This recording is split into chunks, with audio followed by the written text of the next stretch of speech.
Brought to you by Infinix.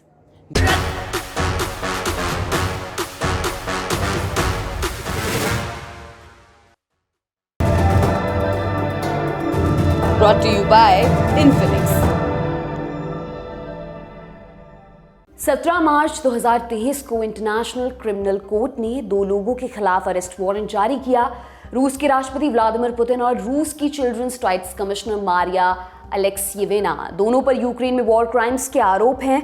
Ukraine war फरवरी 2022 में शुरू हुआ था। एक साल में आईसीसी का इतना एक्टिव होना अच्छी खबर है। इससे भरोसा मिलता है कि अंतर्राष्ट्रीय संस्थाएं मुस्तैदी से अपना काम कर रही हैं। लेकिन जब हम थोड़ा इतिहास पलटते हैं तब हमें कुछ और ही कहानी दिखाई देती है। वियतनाम वॉर में हजारों बेगुनाह मारे गए। अफगानिस्तान में 20 साल युद्ध चला। अफगान नागरिक आज भी उसका दंश झेल रहे हैं। एक झूठी खुफिया जानकारी के आधार पर इराक को तबाह कर दिया गया। इसी की वजह से इस्लामिक स्टेट पैदा हुआ। हवाई हमलों में मासूम बच्चों की हत्याएं हुई, मगर इन सब के सूत्रधार अमेरिका पर किसी अंतर्राष्ट्रीय संस्था ने एक उंगली तक नहीं उठाई। किसी अमेरिकी राष्ट्रपति के खिलाफ आईसीसी ने अरेस्ट वारंट नहीं निकाला। मसलन मार्च 2003 में अमेरिका के तत्कालीन राष्ट्रपति जॉर्ज डब्ल्यू बुश ने इराक पर हमले का आदेश दिया था।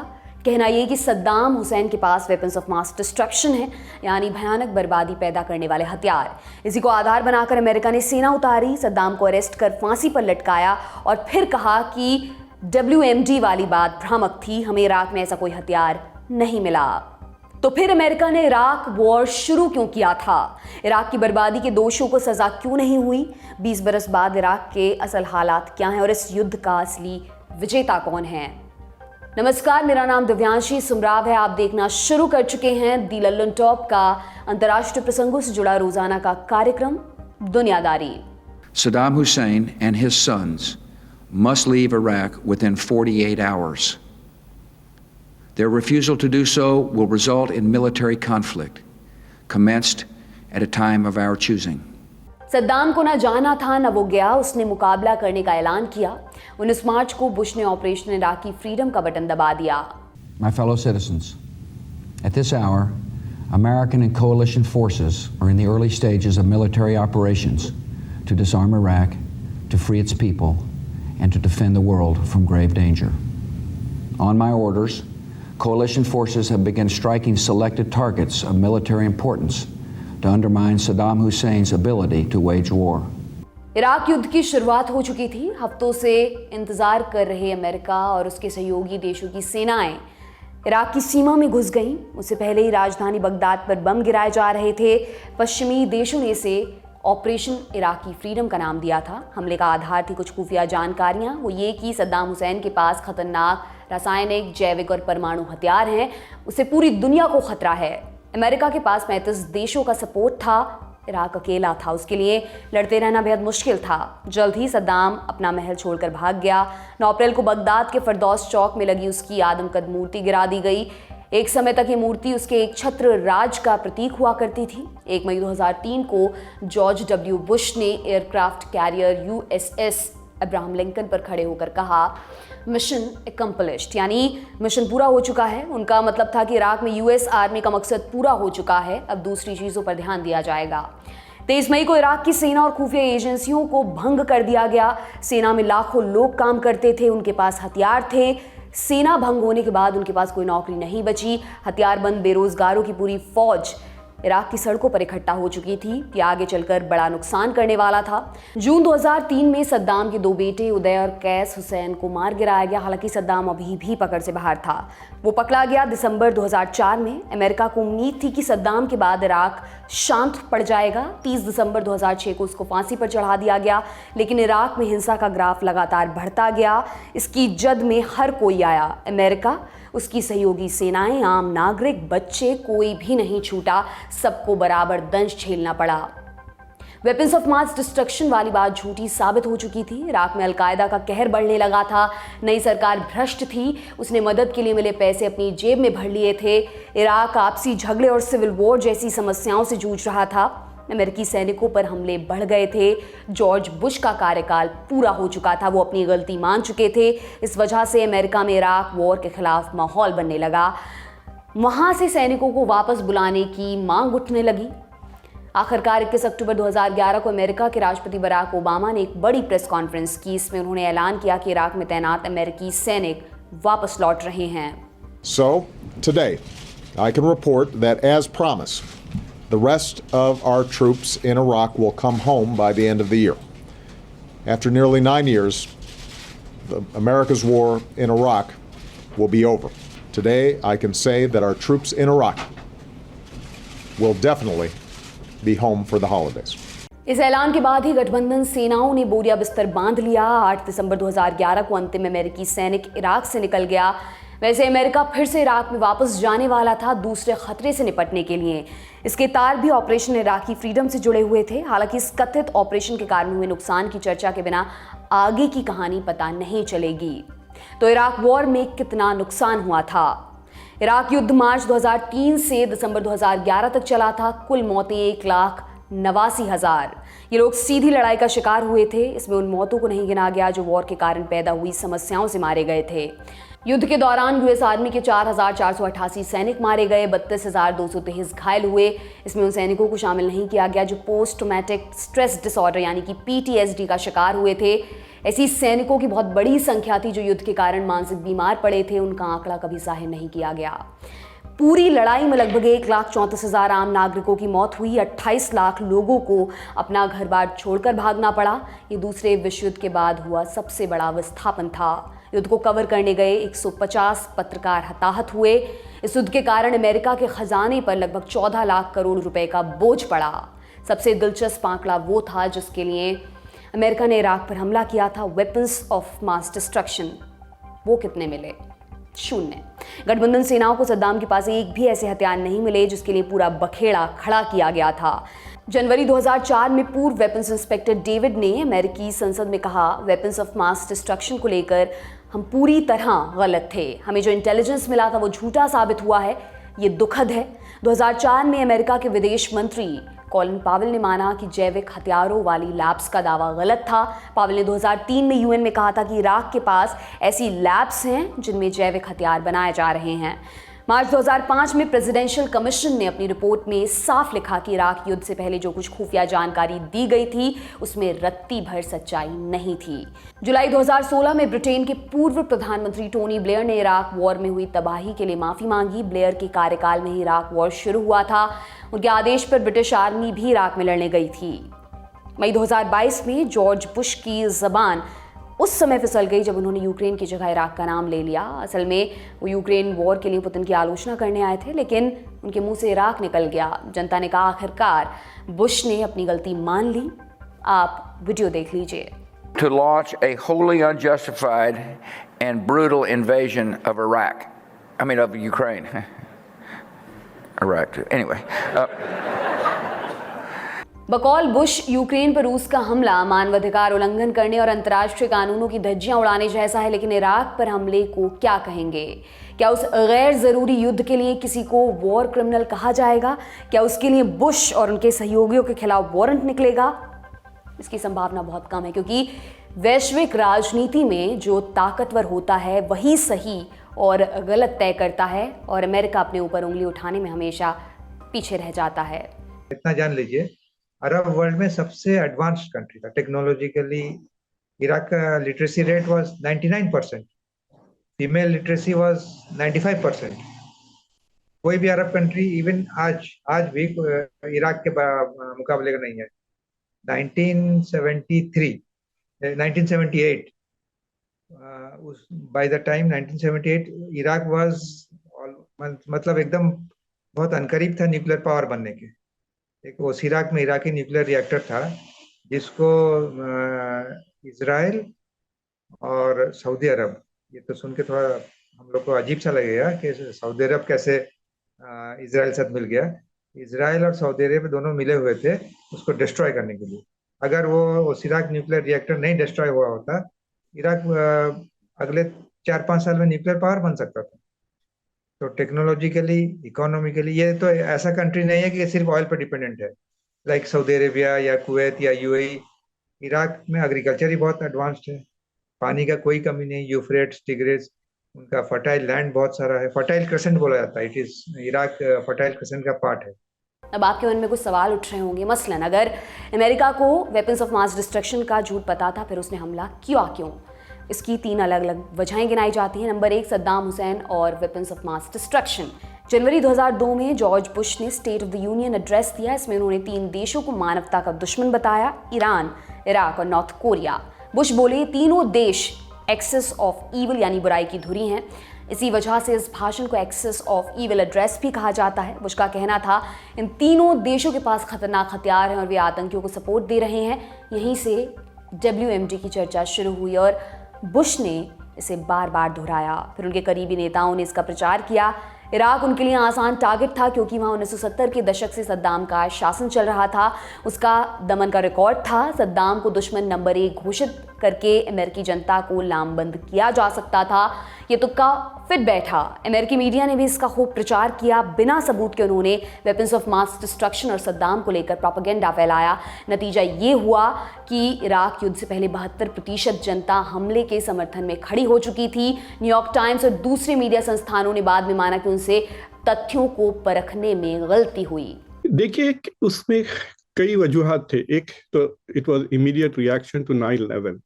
कहते हैं कि जिस दिन 9/11 के दूसरे दिन जो सिक्योरिटी काउंसिल की मीटिंग हुई थी, तो जॉर्ज W. बुश ने पूछा था अपने कैबिनेट से कि इससे बुरा और क्या हो सकता है। तो जवाब मिला था कि 9/11 विद न्यूक्लियर वेपन्स, यानी अगर ये न्यूक्लियर बम अगर फोड़ देते तो that became the biggest Paranoia कि हम न्यूक्लियर वेपन्स से टेररिज्म अगर हो तो अमेरिका का बहुत नुकसान होगा। फिर वो एक्सिस ऑफ ईविल, फिर वो उन मुल्कों को टारगेट किए जो अमेरिका से थोड़े बहुत हॉस्टाइल थे और न्यूक्लियर प्रोग्राम्स थे, जैसा कि ईरान, नॉर्थ कोरिया और इराक। लेकिन जिस जल्दी से वो इराक में गए उससे साफ जाहिर होता था, और मैंने इसके बारे में उस वक्त लिखा भी था, कि जिस तेजी से अमेरिका इराक की तरफ बढ़ रहा है उससे साबित होता है कि अमेरिका को पता है कि इराक के पास न्यूक्लियर वेपन्स नहीं है। अगर उसके पास न्यूक्लियर वेपन्स होते तो फिर वो उसी तरह डील करते जैसा नॉर्थ कोरिया के साथ डील करते हैं। लेकिन कोई थोड़े प्रिमिटिव इमोशंस भी थे कि इतना बड़ा हमला अरबों की तरफ से हुआ था, तो किसी न किसी अरब मुल्क पे हमला करना एज ए रिटेलिएशन वो भी था। और सिंस सद्दाम हुसैन आइसोलेट हो गए थे अरब दुनिया में भी उनके कुवैत इन्वेजन के बाद, और there was also this feeling के जॉर्ज W. बुश के फादर ने पूरा काम कंप्लीट नहीं किया तो बेटे साहब करने लगे। और तीसरी चीज थी जो उस जमाने में जो जॉर्ज W. बुश के अतराफ जो नियो कंजर्वेटिव थिंकर्स थे, जिन्हें नियोकॉन्स कहते हैं, उनको एक मौका मिल गया कि वो समझे थे कि इस बहाने वो अमेरिका का एम्पायर जिस पे हमले हो रहे थे उसको रीअसर्ट करेंगे, तो अमेरिका के एम्पायर को रीअसर्ट करेंगे। तो वो चाहते थे कि इराक, फिर सीरिया, फिर सऊदी अरब, फिर ईरान, इन सारे मुल्कों में घुसकर लिटरली एक के बाद एक डोमिनोज करके सबको pro America, pro Israel democracy में वो तब्दील कर देंगे। ये प्लान था। वो समझते थे कि शायद 6 महीने के अंदर इराक का ऑपरेशन खत्म हो जाएगा और Iraq will become a pro America democracy. लेकिन उनकी प्लानिंग भी गलत थी, उनकी एंटिसिपेशंस भी गलत थी, और उनके बाद में वहां जाने के हमले के बाद भी जो डिसीजंस लिए वो भी काफी गलत थे। नंबर 2, प्रभुत्व की लड़ाई। 9/11 के हमले ने अमेरिका की सैन्य क्षमता पर बड़े सवाल खड़े किए थे। इस घटना ने उनकी सुपर पावर की छवि बिगाड़ दी थी। हमले में शामिल अधिकतर आतंकी सऊदी अरब से ताल्लुक रखते थे, मगर उसके साथ अमेरिका की दोस्ती थी। उसने सऊदी अरब को भुलाकर अफगानिस्तान पर हमला किया। कहा कि हमले में शामिल अलकायदा का गढ़ अफगानिस्तान में है। शुरुआती कार्रवाई में नेटो सेना ने तालिबान और अलकायदा को भारी नुकसान पहुंचाया, लेकिन तालिबान का सरगना मुल्ला उमर और अलकायदा का सरगना उसामा बिन लादेन उनकी पहुंच से दूर भागे। अमेरिका को अंदाजा हो चुका था कि अफगानिस्तान में लड़ाई लंबी खिंचेगी, ये एक और असफलता होती। इससे मिडिल ईस्ट में उसका प्रभुत्व खतरे में पड़ जाता। ऐसी स्थिति में उसको जल्दी में एक बड़े टारगेट की जरूरत थी ताकि पूरे इलाके को ये संदेश दिया जा सके। जॉर्ज मेसन यूनिवर्सिटी में एसोसिएट प्रोफेसर एहसान बट ने 2019 में अल जजीरा के लिए लिखा था, अरब वर्ल्ड के बीचों बीच एक आसान और निर्णायक जीत पूरे इलाके में संदेश देने का काम करने वाली थी, खासकर उन देशों में जहां उद्दंड सरकारों का शासन चल रहा था, जैसे सीरिया, लीबिया, ईरान या नॉर्थ कोरिया। ये जीत साबित करती कि अमेरिका का प्रभुत्व कायम रहने वाला है। आसान भाषा में कहें तो इराक वॉर अमेरिका की सुपर पावर वाली छवि को स्थापित करने के मकसद से प्रेरित था। नंबर 3, तेल। इराक के पास कच्चे तेल का बड़ा भंडार था। सद्दाम हुसैन ने उनको नेशनलाइज कर दिया था, वहाँ पश्चिमी कंपनियों को एंट्री नहीं दी थी। कई जानकारों और अमेरिकी सरकार से जुड़े लोगों ने लिखा कि भले ही तेल इकलौता कारण नहीं था, लेकिन ये इराक पर हमले की सबसे बड़ी वजहों में ज़रूर था। इस दावे के पक्ष में कई तर्क दिए जाते हैं। मसलन एक्सॉन मोबिल, शेवरॉन जैसी तेल कंपनियों ने जॉर्ज बुश और डिक चेनी के इलेक्शन कैंपेन में खूब पैसा लगाया था। बुश राष्ट्रपति बने और चेनी उपराष्ट्रपति। डिक चेनी हेल्बर्टन नाम की एक तेल कंपनी में बड़े पद पर थे। सद्दाम के जाने के बाद इन कंपनियों ने इराक में एंट्री की। तेल के कुओं को प्राइवेट कंपनियों के लिए खोल दिया गया। इसका फायदा पश्चिमी कंपनियों को हुआ। इराक वॉर खत्म होने के बाद क्या हुआ, अब इस पर बात करते हैं। 2011 में अमेरिकी सैनिकों के निकलने के बाद अलकायदा के आतंकियों ने अपना प्रभाव बढ़ाना शुरू किया। 2014 में अबू बकर अल बगदादी ने Islamic state of Iraq and Syria यानी कि ISIS की स्थापना की। इसी को अल दाइश भी कहते हैं। इस गुट में इराक आर्मी के वे सैनिक भी शामिल हुए जिन्हें अमेरिका ने नौकरी से निकाल दिया था। ISIS पूरी दुनिया में इस्लामी खिलाफत की स्थापना करना चाहता था। इसके लिए उसने टेरर कैंपेन शुरू किया। उन्हें हराने के लिए अमेरिका वापस आया। अक्टूबर 2019 में अमेरिका ने बगदादी को मार दिया। उसके बाद से IS कमज़ोर पड़ा है, लेकिन कई हिस्सों में उसके समर्थकों ने आतंक फैलाना जारी रखा है। इनिशियली एक बड़ा डिसीजन जो अमेरिका ने लिया था वाज डीबाथिफिकेशन। तो उन्होंने क्या किया था, इराक की जो फौज थी जो लड़ी नहीं, इट सरेंडर्ड, तो उन्होंने क्या किया, उनको पूरी तरह से डिसमिस करके नौकरी से निकाल के घर भेजा दिया। तो हेवीली ट्रेन्ड सोल्जर्स जो रेड आर्मी थे, रशिया की ट्रेंड आर्मी थी वो, तो उनको डिस्पोजेस कर दिया। वो ज़्यादातर सुन्नी थे। And then they began to see के पावर में शिया कम्युनिटी के मेंबर्स आने लग गए। तो जब अलकायदा जो वहाँ पे थी जो मॉडिफाई होने लगी, अलकायदा का एक लीडर था मुसाब कुछ नाम है भूल रहा हूँ, जो जॉर्डन से वहाँ पहुँचा था। एंड जो वॉलंटियर जिहादी आ रहे थे अमेरिका के खिलाफ लड़ने के लिए, तो उनकी हौच पौच और जो सुन्नी रिसर्जेंस या सुन्नी ट्राइबल लोग थे वो, और ये सद्दाम हुसैन के फॉर्मर मिलिट्री, ये सब मिलके एक किस्म की एक एंटी अमेरिका इंसर्जेंसी शुरू कर दी। तो वो इंसर्जेंसी मॉर्फ्ड इनटू आइसिस और वो दाइश बन गई। और फिर जिस तेजी से उन्होंने जमीन कैप्चर की ना इराक में और सीरिया में, तो उनके एम्बिशंस उनके सक्सेस के साथ बढ़ते गए और वो फिर अपने आप को एक कैलिफेट बनाने की कोशिश की। मतलब this was a very short lived caliphate, 4 या 5 साल से ज्यादा नहीं चला, 17 में खत्म हो गई और मेरे ख्याल से 11-12 में शुरू हुई। लेकिन उनकी जो इनिशियल सक्सेस थी, इट बिकेम ए मैग्नेट। और आप देखेंगे कि यूरोप से हजारों लोग, मतलब फ्रांस से कई हजार लोग जाके वहां ज्वाइन किए आइसिस। और अनलाइक अलकायदा, आइसिस की appeal was to both genders, not only man but women भी। और यूरोप से और अमेरिका से भी कई औरतें गई वहां पे आइसिस को ज्वाइन करने, बिकॉज दे थॉट कि एक मुल्क बन रहा है। They never saw it as a terrorist organisation. तो आइसिस की एक 3-4 साल तक एक वेरी स्ट्रेंज एक्सपीरियंस रहा है। अब इट इज बिकम क्लियर कि now it is just like al Qaeda, और वो वहीं पहुंच गया अफगानिस्तान में लिमिटेड एक्टिविटीज है। और आप नोटिस कर रहे हैं कि आजकल आपको बोको हराम भी न्यूज में सुनने में नहीं मिलता, which was like a offshoot of ISIS type था, वो भी खत्म हो गया है। सद्दाम के तख्ता पलट के बाद 2005 में इराक का नया संविधान बना। उसमें ये व्यवस्था की गई कि हर तबके को पर्याप्त अधिकार दिया जाएगा। नए संविधान में तय हुआ कि देश का राष्ट्रपति कुर्द होगा, संसद के स्पीकर का पद सुन्नियों को मिलेगा और सरकार का मुखिया यानी प्रधानमंत्री शिया होगा। इस व्यवस्था ने कुछ समय तक तो स्थिरता दी, लेकिन लॉन्ग टर्म में इसने इराक को परेशान ही किया। अगस्त 2022 में इराक सिविल वॉर की कगार पर पहुंच गया था। दरअसल अक्टूबर 2021 में हुए चुनावों में मिलिशिया से राजनेता बने मुक्तदा अल सद्र की सदरी मूवमेंट सबसे बड़ी पार्टी बनकर उभरी। लेकिन जब सरकार बनाने की बारी आई तब गठबंधन की जरूरत महसूस हुई। 8 महीनों तक चली कशमकश के बाद भी सदरी मूवमेंट बहुमत नहीं जुटा पाया। फिर उनकी पार्टी के सभी सांसदों ने इस्तीफा दे दिया। तब कोऑर्डिनेशन फ्रेमवर्क नाम का नया गठबंधन बना। इसमें ईरान की चलने वाली थी। अल सद्र ऐसे नेता के तौर पर उभरे थे जो एक साथ ईरान और अमेरिका की मुखालफत कर रहे थे। ईरान का विरोध बाकी शिया संगठनों को रास नहीं आ रहा था, लेकिन जनता का बड़ा धड़ा अल सद्र के साथ जुड़ने लगा था। उन्होंने कोऑर्डिनेशन फ्रेमवर्क की चाल का विरोध किया। जब बात नहीं बनी तो अल सद्र ने राजनीति से संन्यास ले लिया। इस ऐलान के बाद उनके समर्थकों ने इराकी सेना पर हमला कर दिया।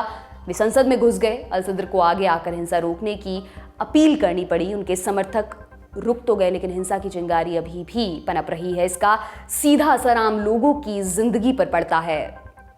इस्लामिक स्टेट के खात्मे के बाद भी लगभग 2500 अमेरिकी सैनिक इराक में बने हुए हैं। वे इराक की सरकार को सलाह और समर्थन देते हैं। ईरान के समर्थन से चलने वाले कई सैन्य गुट भी इराक में ऑपरेट कर रहे हैं। ये गुट सीधे प्रधानमंत्री को रिपोर्ट करते हैं। इन सब के अलावा इराकी कुर्दिस्तान में तुर्की और ईरान की सेना ऑपरेशन चलाती रहती है। इराक को उनके साथ भी बनाकर चलना होता है। इराक वॉर और फिर इस्लामिक स्टेट के साथ हुई लड़ाई के कारण इंफ्रास्ट्रक्चर बुरी तरह तबाह हो चुका है। देश की आबादी का एक बड़ा हिस्सा बुनियादी सुविधाओं के अभाव में जीने के लिए मजबूर है। देखिए, इराक में एक सबसे बड़ा ट्रांजिशन ये है कि Iraq is a Shia majority country, लेकिन वो it was always ruled by Sunnis. तो शियाओं ने बहुत कोशिश की तारीख में बगदाद पे हमला करके बगदाद पे हुकूमत करने की, लेकिन वो कभी कर नहीं सके। और ये अमेरिका वहां पे बीच में घुस के 1200 साल पुरानी तारीख को उल्टा पुल्टा कर दिया। They made Iraq a Shia state from a Sunni state. उसमें जो डेमोक्रेसी लाने की कोशिश की तो मेजॉरिटी की हुकूमत आ गई, लेकिन उससे उन्होंने इराक को ईरान का एक क्लाइंट स्टेट बना दिया। आप लोगों को शायद याद नहीं होगा कि उस जमाने में एक बड़ा जोक होता था अमेरिकन फॉरेन पॉलिसी के ताल्लुक से कि ईरान के दो बड़े दुश्मन थे, अफगानिस्तान और Wahhabi Taliban on their east और Saddam Hussein on their waste.